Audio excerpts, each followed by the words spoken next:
Hi all, welcome to the second lecture in the computer graphics series. In this lecture, we will be discussing about video display devices. This will include cathode ray tube, which is abbreviated as CRT, the raster scan display and the random scan display. The lecture will be delivered in two parts. In the first part, we will be discussing about CRT alias cathode ray tube.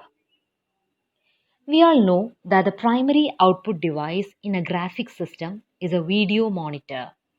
The operation of most video monitors is based on the standard cathode ray tube design. A CRT is basically a vacuum evacuated glass tube. Here we have given the basic design of a CRT. We can see that there are connector pins, base, and then an electron gun, and then there is a beam going, electron beam going, and then there is a screen here. The screen is coated with phosphor. So we'll begin with discussing what is the basic principle behind CRT.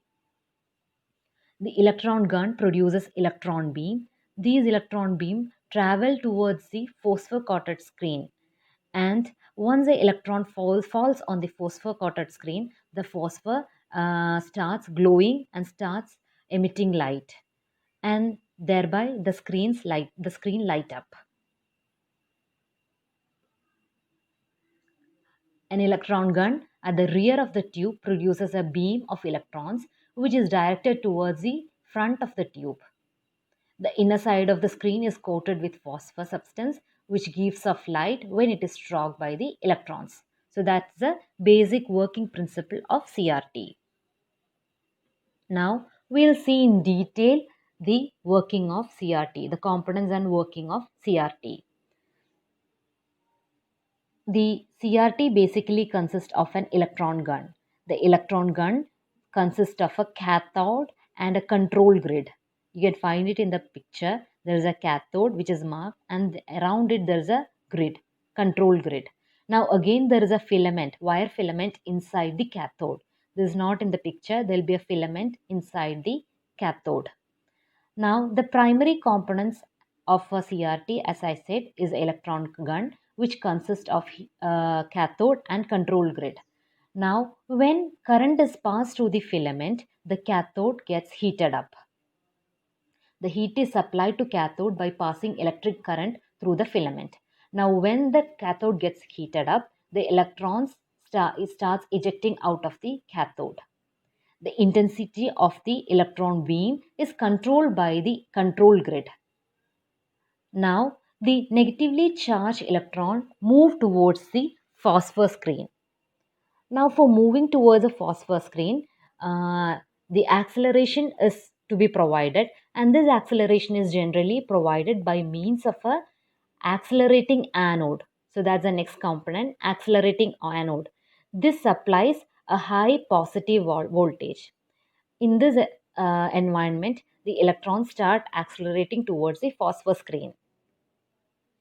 The next components are the focusing anode and the deflection coil. The deflection coil is denoted in the picture by Y plates and the X plates, or it can also be called horizontal plates and the vertical plates. Now, the focusing system and the deflection coil, which are used to force the electron beam to converge to a small spot on the screen. These together, the focusing node and the deflection coil together, force the electron beam to converge to a small spot on the screen.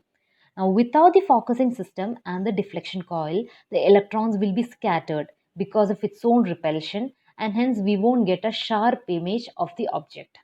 So these two together work in getting sharp image. Now, the deflection coil consists of vertical and horizontal plates as mentioned above. In the picture, it is denoted by X plates and the Y plates. Now, the next thing that we need to know is that the cathode ray tube is also called refreshing CRT.